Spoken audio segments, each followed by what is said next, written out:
Okay, the Spanish Grand Prix is coming up. Jack, it is obviously a very default, very much testing track for all of the teams. Boring track. Boring track. To be fair, the Spanish Grand Prix, it either throws up a very boring race or maybe sometimes an interesting race. It's more, I reckon, about strategy around It, it Spain than anything. it can throw up a few strategic curveballs sometimes, can't it? Obviously, main one that you remember is Hamilton and Max. Hamilton chasing down Max on them fresh tyres again, Yes. like he did in Hungary. Yep.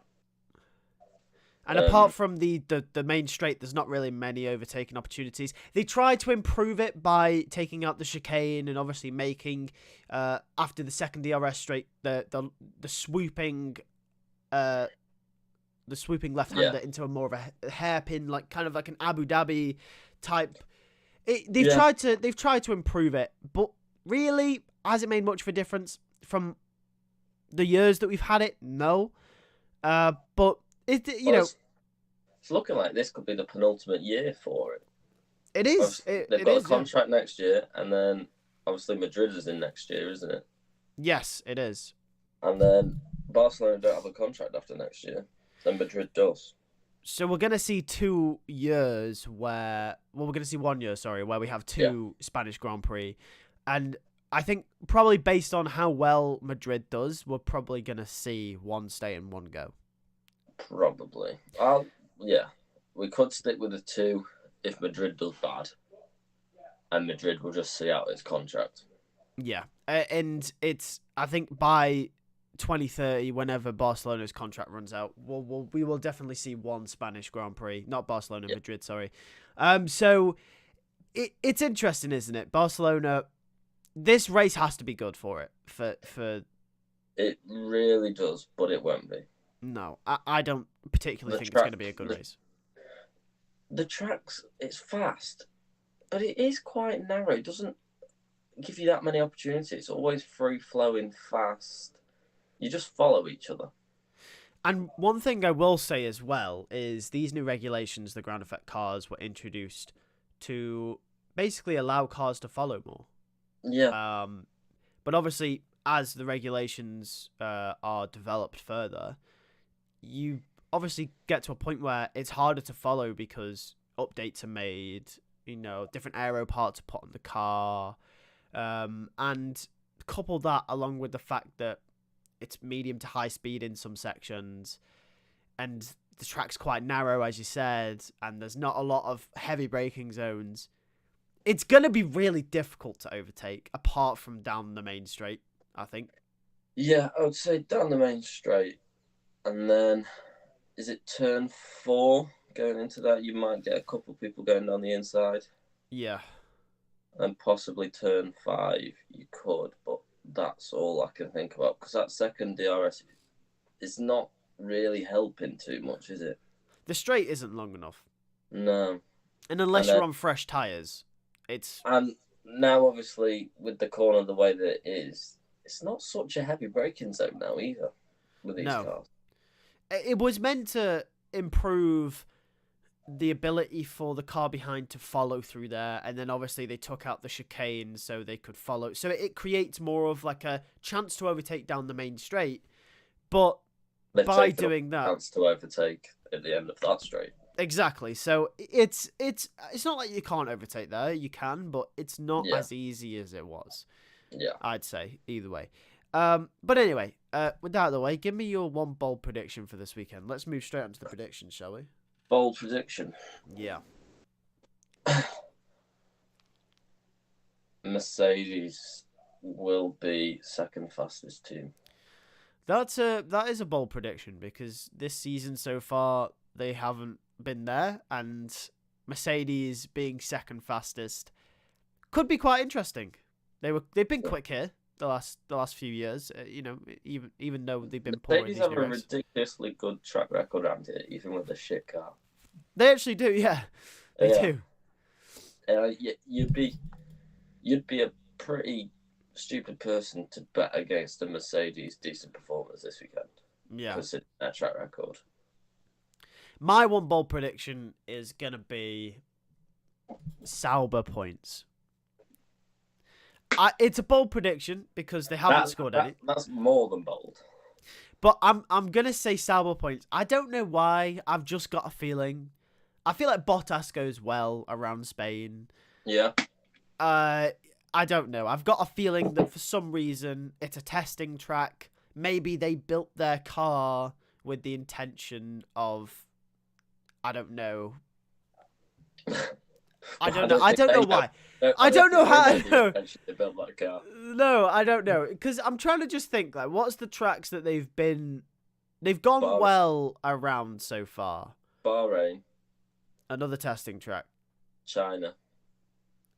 Medium to high speed corners in some sections, like Spain. So I'm thinking maybe it's very based off just my gut feeling. I don't have really any intuition. My delusion is on full show, but I think Sauber could maybe pull a few points.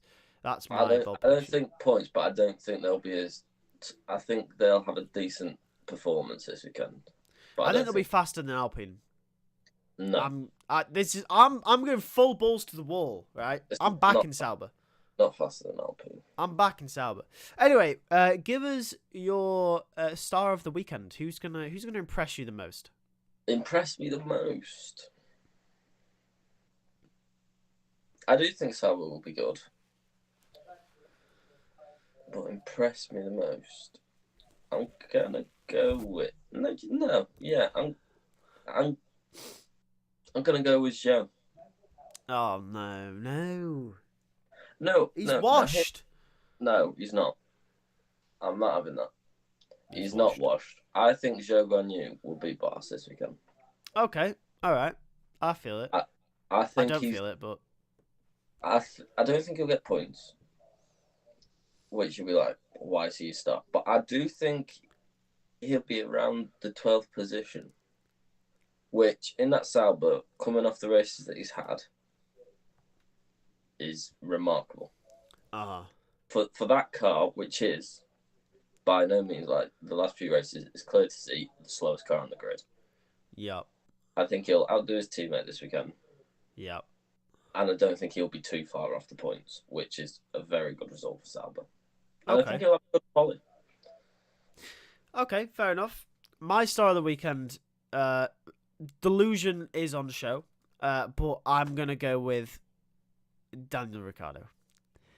I love Daniel. I'm a fan of Daniel Ricciardo, and I just think it's a track where he's gone well before. He's picked up a podium or two. It's very. Once again, my gut feeling coming off a good result in Canada. Maybe he's got a rocket up his arse now. Who knows? I think Daniel Ricciardo is going to have a good weekend. So, and I'm backing it. I'm here for it. I'm here for Ricciardo's redemption. All right. I'm here for it. I'm here for it. But with that, who is going to be your flop of the weekend? And I know there is one man that is on trend right now, but I think we should probably avoid saying him because I think we can both agree that he is definitely going to be the biggest flop. So bar Sergio Perez, who... So we got takeaways. So we got 19 drivers to choose from. Well, I think we're both agreeing that Sergio Perez is probably going to be flop of the weekend based on the fact that his Red Bull is a literal... It's like, I don't know. It's fucking on steroids, right? Yeah. So Perez should be doing better, but bar Sergio Perez. Flop of the weekend. Yeah. I am... Alonso. Ooh, in his home Grand Prix. Alonso. I think Stroll's going to outdo him. The delusion. I just think, I don't know. I've just got a gut feeling that Alonso's not going to be in the points. I mean, fair enough. The issue I have with that... Well, no, actually, I understand why. Because before Canada, for 2 or 3 races, he went through the worst run of form probably Fernando Alonso's ever had in his career, which is crazy. Which is crazy considering he's been in the sport since 2001, before I was born, right? Before we were both born, which is crazy. We're old. You're old, mate. We're like 22. 20, how old are we? 21? 21. So, yeah, Fernando Alonso's, like, he's been here forever. The fact that that's probably his poorest run of form is absolutely crazy. But you know, he's pulled it back. He had a good result in Canada, all things considered, and I don't see him slacking at his home Grand Prix. But if he does, it would be a flop. So Yeah. that's fair enough. That's fair enough. My flop of the weekend, actually, and I know this is recency bias. Is he going to go Joe? I'm not going Joe. I'm going to say Ferrari. Just Ferrari? Even with a major upgrade coming up? Yes, I am. Because they're bringing a major upgrade this weekend. I know they are, but here's my reasoning. They've come off the back of Canada. They're expected to bounce back. Yeah. They've got a major upgrade coming, so there's high expectations for this weekend. Yeah. I think they're going to get beaten by both Red Bull and McLaren, and possibly Mercedes. And if they are, I think that's considered a flop. I don't think they'll be out the points like they were in Canada. I think potentially there's even a possibility they snatch a podium, but I don't think they're going to be on the pace. We also know Red Bull are bringing upgrades, that McLaren is quick, and in recent races has been quicker than the Ferrari overall in race trim. It has. I mean, you say this about McLaren is quick. Obviously, Red Bull bringing upgrades. We know Mercedes bringing upgrades because they bring in upgrades every fucking race. Yeah, for some fucking reason.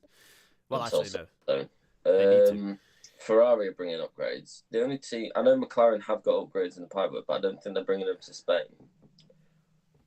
I think they're bringing Austria upgrades. So, McLaren, like, if these upgrades all work for these three teams, could see themselves being fourth quickest. I mean, once again, that's totally a possibility. It's really unpredictable right now. It's that tight now. If these Mercedes upgrades, I've put them back in it. Yeah. That a team can go from being the quickest one weekend to fourth quickest the next. Exactly. It is unpredictable. So that's why it's only vibes. But I think the expectation is now on Ferrari to bounce back, especially the fact that they've got the upgrades. So I think if they don't perform close to the front with Red Bull, I think people are going to be talking about them being a flop again. So they're my flop of the weekend. And also, it's good. You make a good point as well. If Aston Martin figure out their car, because they were thereabouts in Bahrain, if they figure out where their upgrades went wrong, Fernando Alonso's right back in that front pack. So you never know. You never know. No, you don't know. I mean, it could be close. I mean, obviously, we said this though last year. Obviously, Aston Martin had a great Bahrain, didn't they, last year? Yeah. Fernando snatching that podium, and then come to Spain, and they were on the fringe of going out of the points, weren't they? Fernando and that, they were nowhere. Well, this is the thing. Fernando had a very good run of podiums. Aston Martin are just unpredictable in terms of their pace. It was all last year, and it seems to be this year as well. It's exactly the same thing because they started strong, brought an upgrade, it didn't work, they figured it out, went back, sorted it out. By Netherlands, they were back where they should have been. Which was good to see. And it seems the same thing is happening right now. So whoever is deciding these upgrades needs to be fired because they are really screwing them up. And the rumours, aren't they looking at bringing Matteo Binotto as technical director? They are, which is I thought was really odd. But to be fair, Matteo Binotto, most people will know him for being Ferrari team principal. We have to remember he was at Ferrari for years and years and years as a technical director before. Good amount of time, yeah. How long was he there? I want to say like 15 years.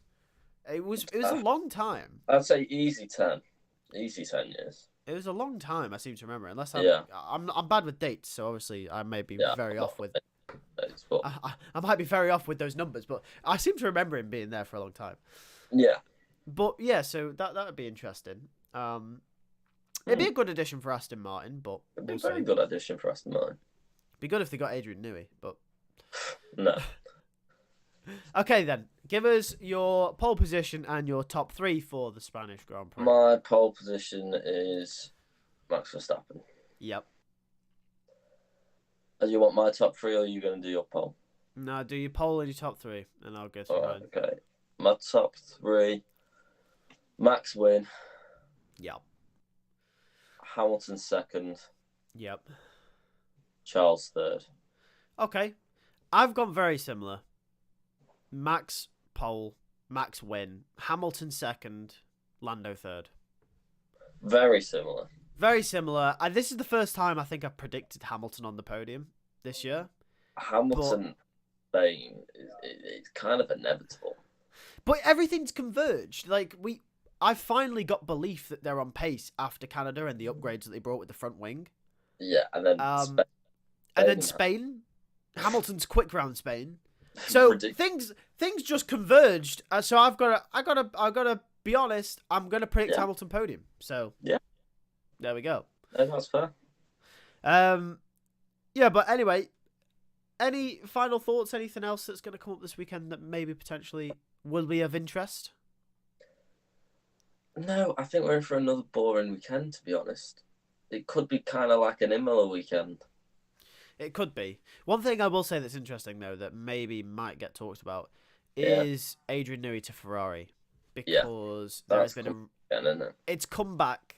There's a recent rumour that he has already signed a 3-year deal worth... Is it 105 million or something? Worth... Over 3 years. It's worth 105 million for 3 years. 105 million euros for 3 years at Ferrari. And it will be revealed in the next coming weeks. But obviously, once again, it's only a rumour. We got rumours, Adrian Newey to Aston Martin, to Mercedes, to Ferrari. We got him to everywhere, right? Even Williams. Yeah. So I would say Carlos Sainz's seat will come out soon as well. I'd keep an eye out on that, where he's going to be next season. Once Carlos Sainz is nailed on, there'll be a domino effect of seats. I think that as well, yeah. So we'll keep an eye out for it. But anyway, let us know in the comments down below your predictions for the Spanish Grand Prix, and we will see you this weekend for the stream.